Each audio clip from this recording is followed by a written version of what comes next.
Hi everyone, last night on the 9th of May I went to see Take That at the AO Arena in Manchester. This is my review as a layperson. I'm not a Take That fan. I went because my wife wanted somebody to go with and drag me along. So I don't listen to the music. I've seen them quite a few times as the designated driver. I hear a lot of the music in the house because my wife's a massive fan and she's always playing them and says, oh, this is Take That's new record. So this is my honest review.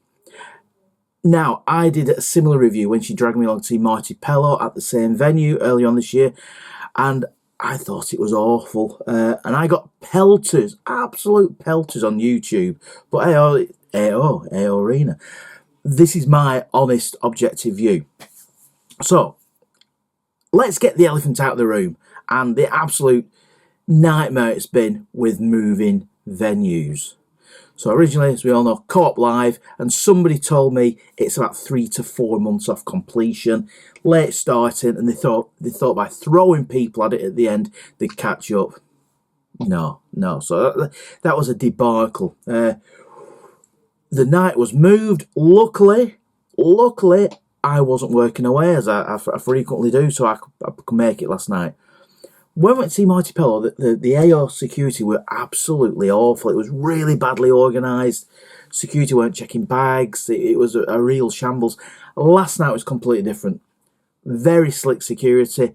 AO Arena staff, credit to them. Everybody was really happy. It was probably because Take That were in the building. Everyone, bar staff, security, stewards, everyone's really friendly, so thank you, AO Arena. We sat in block 104, row E, so we're on level with the B stage. And I think we have slightly better seats than we had at the Co-op Arena. Ollie Murs was supporting. Not my cup of tea, really isn't. And yeah, I couldn't work out if it was irony by showing his chest to the audience or he really did think he's that gorgeous. Don't know. Don't care, to be honest. So Take That.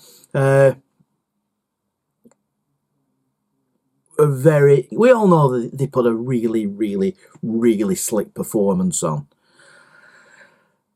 And again, what a great performance. Now, I have heard a bit of the new album, and it sounds quite good. I hated them, and if you want to give me pelters for this, I really don't care. When they come out and Take That, I thought they were. I'm not a fan of pop music. My musical tastes are heavy metal, classic rock, and progressive rock. So Take That's early disco days really didn't hit the spot for me. But I quite like Take That as an artist because they're very self-aware. They know they are men of a certain age and they don't go on the tribute act scene. The easiest thing for them to do would be keep doing a greatest hits tour, bang, and selling out and not releasing new records. And they release new albums, and all credit to them. And when you look at the back catalogue, what a great songwriter Gary Barlow is. So I think they're very self-aware. And what I heard my wife playing the new album, and I saw them on a TV show, it sounds pretty mature. They've matured, and this acoustic-led, very adult rock. It's very American-sounding adult rock, this new music they're making. It's good. It's good. They're moving with the times and maturing as a musical act. So it starts off, and I'm looking at Setlist FM here. I'm not very aware of what songs there are. Keep Your Head Up. I thought it was a great opener. Now, Liz said she's on all these Thatcher's Facebook groups, and she says, people have criticised the for a slow pace start. It's very moody. I thought, what on earth have I come to see Pink Floyd here? Have I come to see Roger Waters? It was an almightily good, visually almightily good start to a show. Brilliant. Yeah, absolutely. Very much in the prog rock sphere of influence. Then Windows, which I think is a really good new song. Giants, again, I think it's a real good, mature, adult rock song. Then Days I Hate Myself, that seemed alright. everything changes. This is when I know they've got to play certain things for the fans. I'm not very keen on like the dancey stuff. Sure, don't like Shine. I really dislike as a song, and I once went with him to see Gary Barlow solo, and he sung Shine and shouted, "Get your shopping trolleys out," when it used to be the Morrison's advert thing. Not a fan. Then I thought the concert went really flat. A Million Love Songs, which Gary kind of sung in a very self-aware, kind of self-mocking, this is us all those years ago. Yeah. I Found Heaven, I Pray, no. Then, bizarrely, I know that they were telling the story from the start to current. They were telling the career story. So they sung Gary Barlow solo song, resung it off his hugely unsuccessful album. Mark Owen sung a song of his hugely unsuccessful solo album after they split up. And Howard sung a song that had never been released that sounded an awful lot like George Michael. There's nothing wrong with these songs. I just thought they really flatten the mood. And one good thing about a man going to I'm not being sexist. I'm not being sexist. One thing about a man going to that concert, there's never a queue for the gents' toilets, and there were some horrendous queues between Ollie Moores and Take That for the ladies. I think a lot of people use these 3 solo songs to have a comfort break. Then things got back on track with the more mature. See, I don't like all Take That. My personal choice. I know they're very popular. People, go back to being, I don't know, however old they were in the 90s.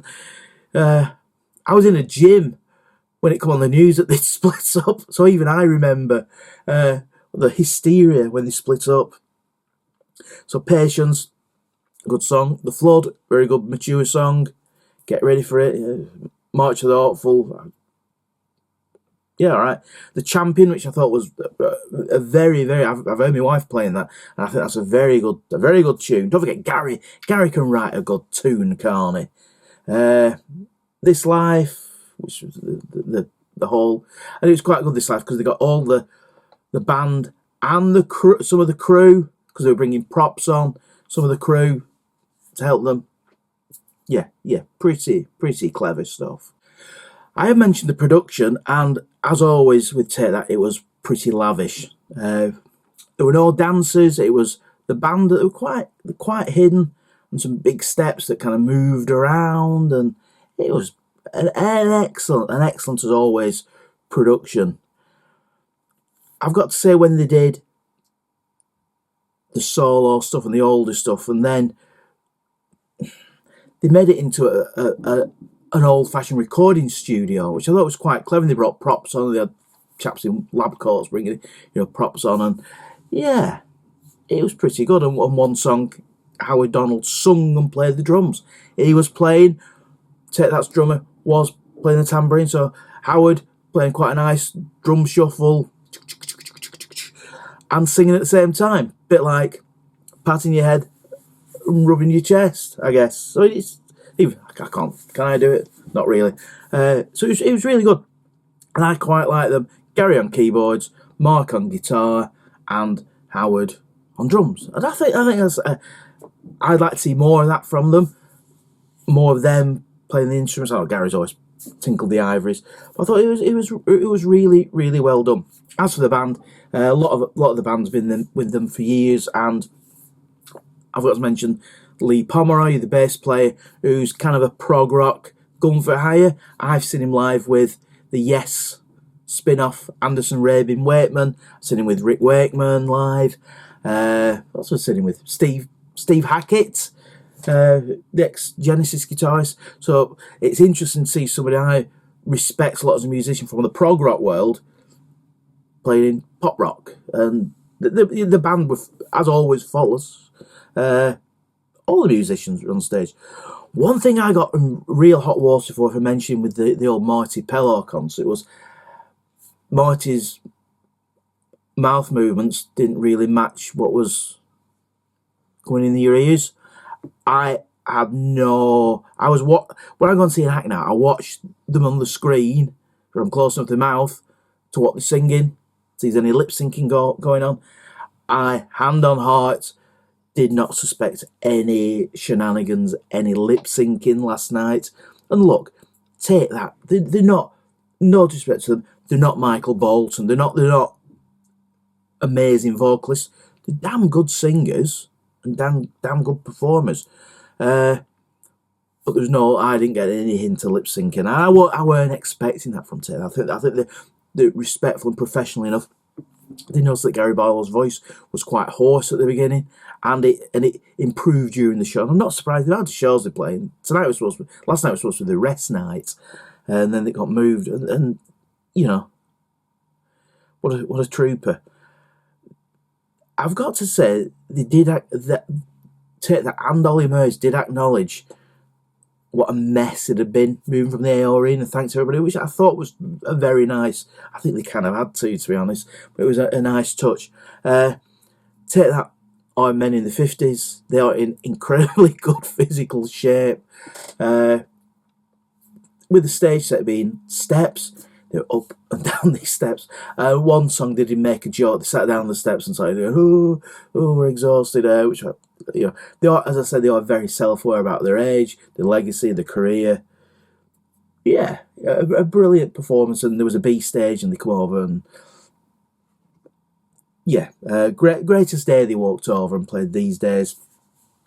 As always, Greatest Day is a big anthem. And our wedding song. That was our first dance at our wedding that I'm frequently reminded. These Days with the Baker foil suits on, I thought that's kind of good fun. Time and time again, not really. Yeah. Relight Knife I'm not a big fan of it, but at least Lulu didn't show up. That was a bonus. One More Word. Really remember that one. Hold Up a Light. Good song. Got everybody going. They have to play Back for Good, don't they? Never Forget.